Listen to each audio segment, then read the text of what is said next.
Today we're honored to have Ben Nader as our distinguished speaker.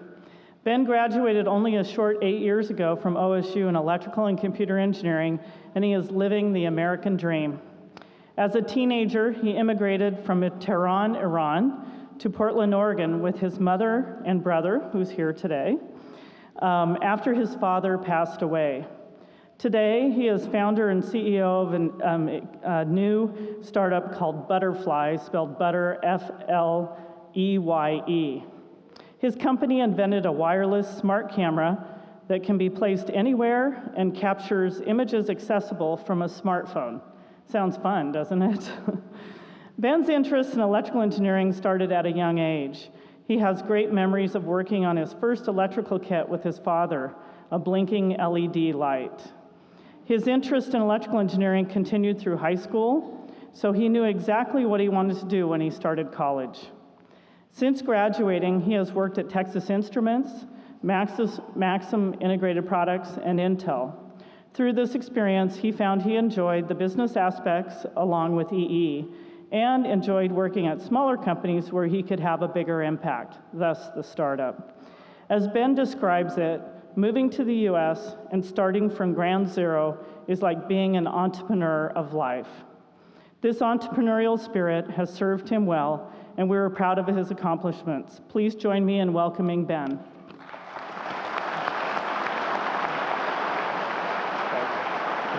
Thank you. Thank you, Dr. Fries. Class of 2015, congratulations. I'm honored to be here, to be a part of your graduation celebration and achievement. You know, I remember my graduation. I remember the night of the graduation. I remember the weeks coming up to the graduation. I was so incredibly excited. I couldn't wait till I finish and get on with the real world. So I had a job lined up, so no more internship or part-time side gigs. I had a real job with an okay salary that I could finally stop collecting student loans and I could start paying student loans. But my favorite part was no more homeworks, no more midterms, and no more finals.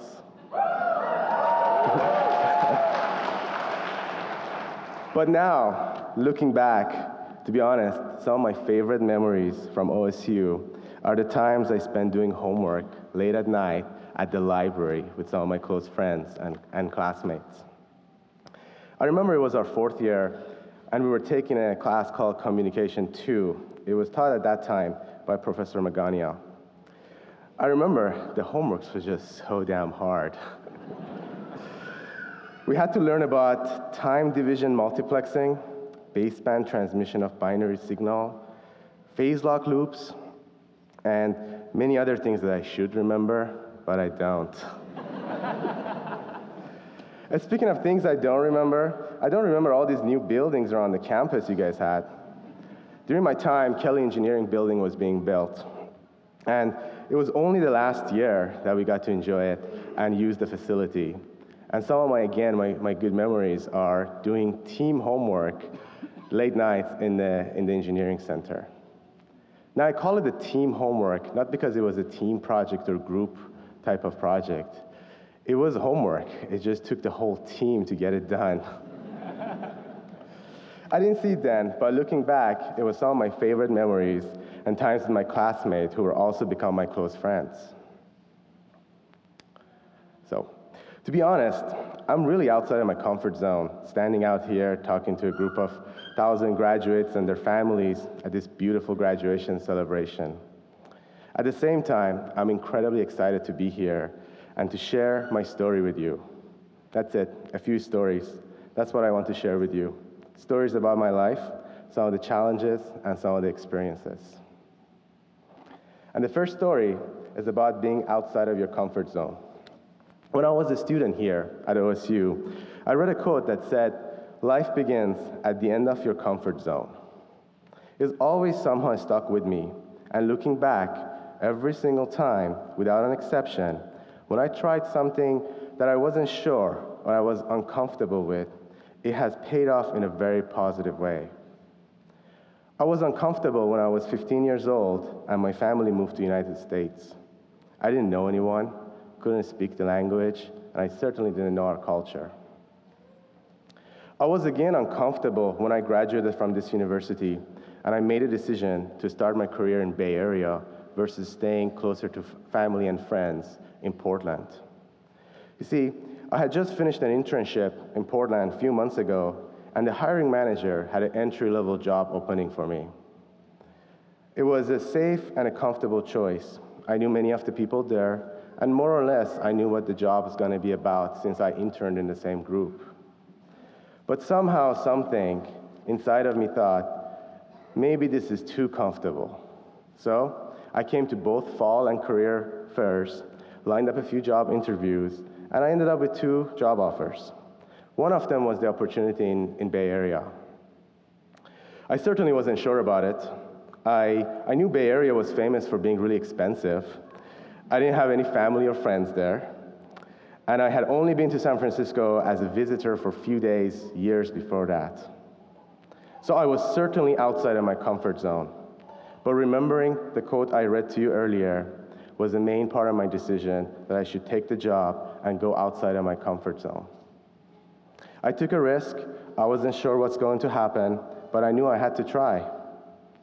So don't be afraid and don't be too comfortable. You guys are incredibly smart individuals.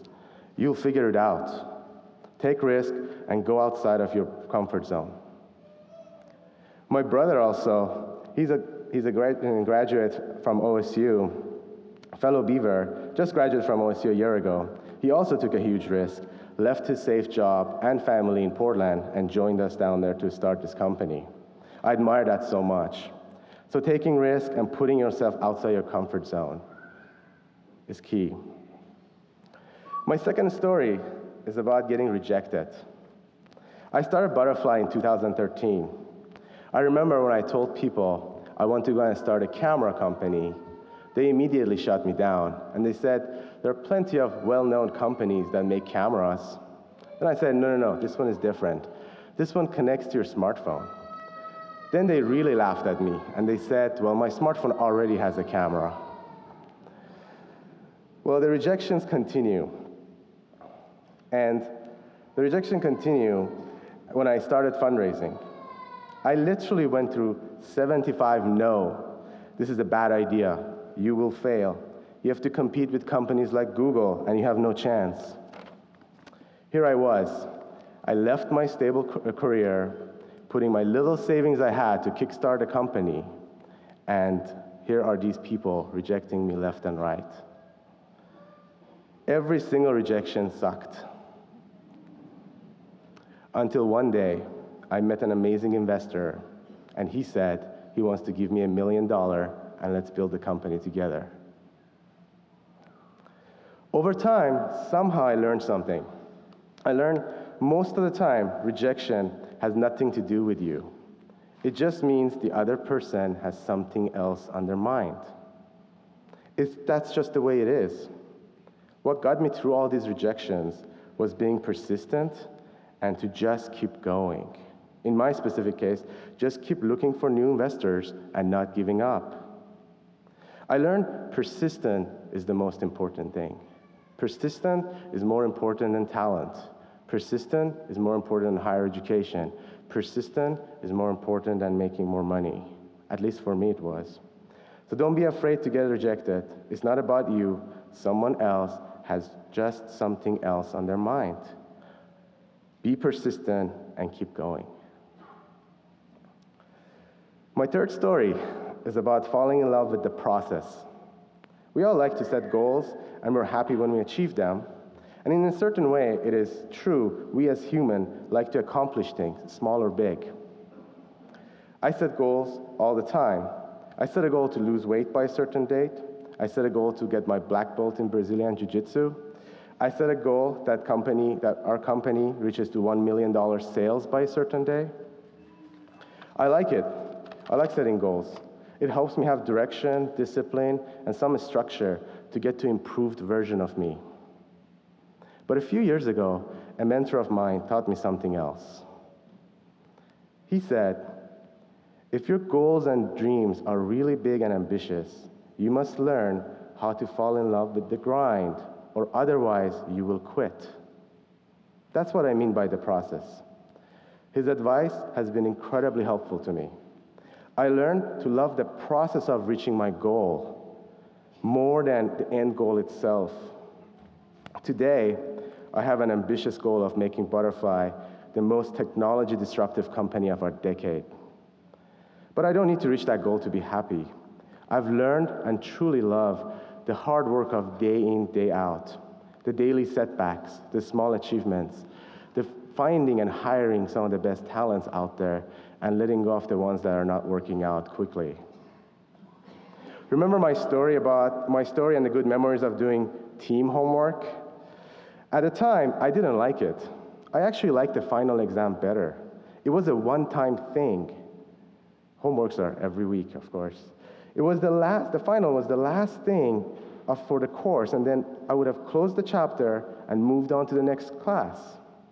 But I didn't realize it then, but now looking back, the homework was the process. And that's where I have all my positive and beautiful memories, not the end goals. My career and my life has been a bit like that. There's no end, there's no graduation. You're always on to the next thing. So enjoy the process. Life is homework. You're always doing homework. So love homework and love the people you're doing homework with.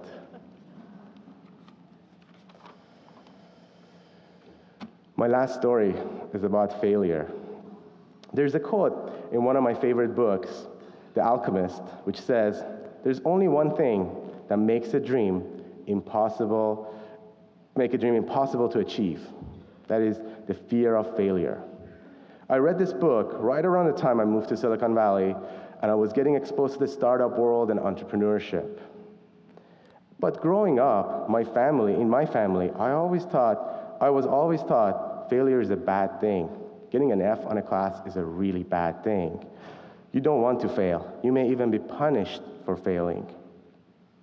It was as if there is a different definition for the word failure in Silicon Valley, a very positive new definition. Failure was equivalent to experience, and experience is a good thing. Let me give you an example. For example, if you would have failed at starting a company, lost millions of dollars of investors, made some people jobless, and built a product that nobody wanted, sometimes it can be okay. It is a failure, and it can be a positive thing. You can go on and say, I want to build a second company, and more people will be encouraged to join you, giving you more of their money and more of their resources, because you have failed before, and now you have the experience. So I learned not to be afraid of failing. I fail all the time.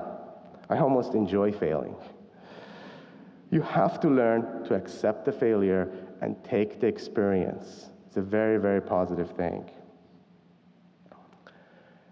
As you graduate and you say goodbye to this university, don't be afraid to go outside of your comfort zone.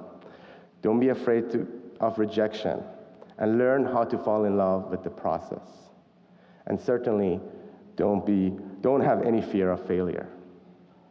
I want to thank you all so much for listening and letting me be a part of your special night. Class of 2015, congratulations, and go Beavers. Thank you.